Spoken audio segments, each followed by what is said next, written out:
మూడోసారి దేశ ప్రధానమంత్రిగా నరేంద్ర మోదీ ఆదివారం సాయంత్రం ప్రమాణం చేయనున్నారు. ఆయనతో పాటు పలువురు కేంద్ర మంత్రులుగా ప్రమాణ స్వీకారం చేసే అవకాశాలున్నట్లు విశ్వసనీయ వర్గాలు తెలిపాయి. ఈ కార్యక్రమానికి రావాల్సిందిగా మోదీ, శ్రీలంక అధ్యక్షుడు రనిల్ విక్రమసింఘే, బంగ్లాదేశ్ ప్రధానమంత్రి షేక్ హసీనాలను ఆహ్వానించారు. వారందుకు అంగీకరించారు. ఎన్డీఏ అగ్రనేతలు చంద్రబాబు నాయుడు, నితీష్ కుమార్, ఏక్నాథ్ షిండే తదితరులు కూడా మోదీ ప్రమాణ స్వీకార కార్యక్రమానికి హాజరు కానున్నారు.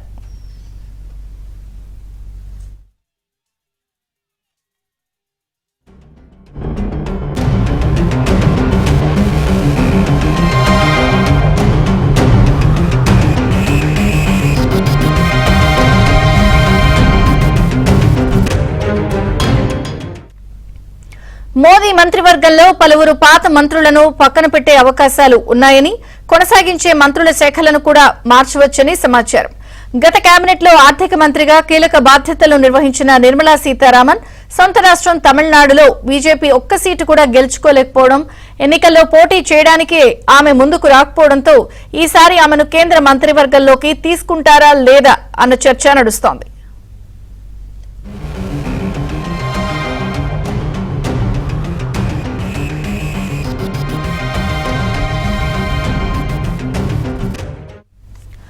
అలాగే గత కేబినెట్ లో మంత్రులుగా ఉన్న 15 మంది ఎన్నికల్లో ఓడిపోవడంతో మోదీ పూర్తిగా కొత్త టీంను ఎంచుకునేందుకు కసరత్తు చేస్తున్నట్లు తెలుస్తోంది.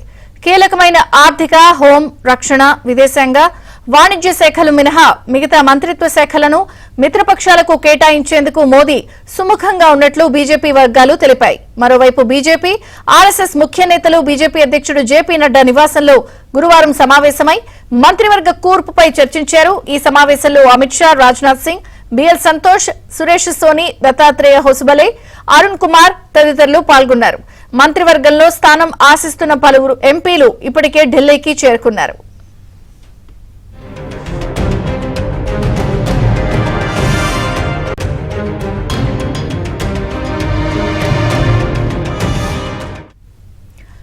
మోదీ మంత్రివర్గంలో 50కి పైగా మంత్రులు ఉండే అవకాశం ఉందని తెలుస్తోంది.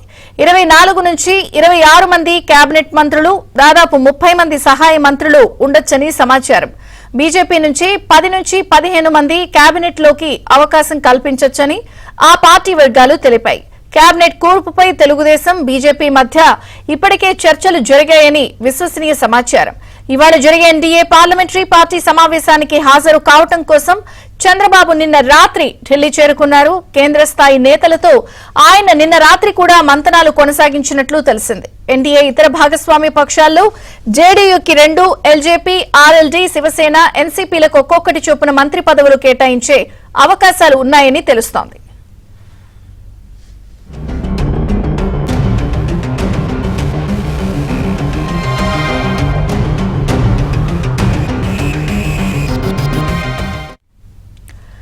కేంద్ర మంత్రివర్గంలో బీజేపీ నుంచి అమిత్ షా, పీయూష్ గోయల్, నితిన్ గడ్కరీ తదితరులు ఉండే అవకాశాలు ఉన్నాయి.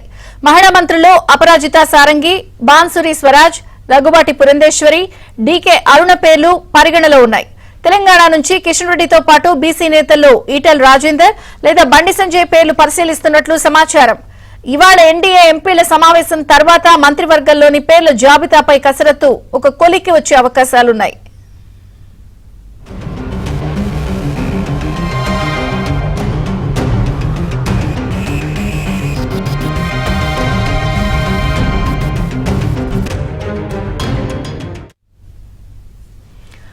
పద్దెనిమిదవ లోక్సభకు కొత్తగా ఎన్నికైన ఎంపీల పేర్లతో కూడిన జాబితాను రాష్ట్రపతి ద్రౌపది ముర్ముకు ఎన్నికల సంఘం అందించింది.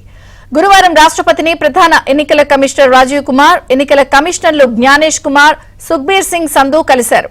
ప్రజా ప్రాతినిధ్య చట్టం 1951లోని సెక్షన్ 73 ప్రకారం ఈసీ జారీ చేసిన నోటిఫికేషన్ కాపీని లోక్సభకు ఎన్నికైన సభ్యుల పేర్లతో కూడిన జాబితాను అందజేశారు. మరోవైపు రాజకీయ జీవితం దాదాపు ముగిసే దశలో మధ్యప్రదేశ్ మాజీ సీఎం శివరాజ్ సింగ్ చౌహాన్ కు అత్యంత కీలక బాధ్యత దక్కనున్నట్లు తెలుస్తోంది. బీజేపీ జాతీయ అధ్యక్షుడు జేపీ నడ్డా స్థానంలో చౌహాన్ ను నియమిస్తారు అనే ప్రచారమూ జరుగుతోంది.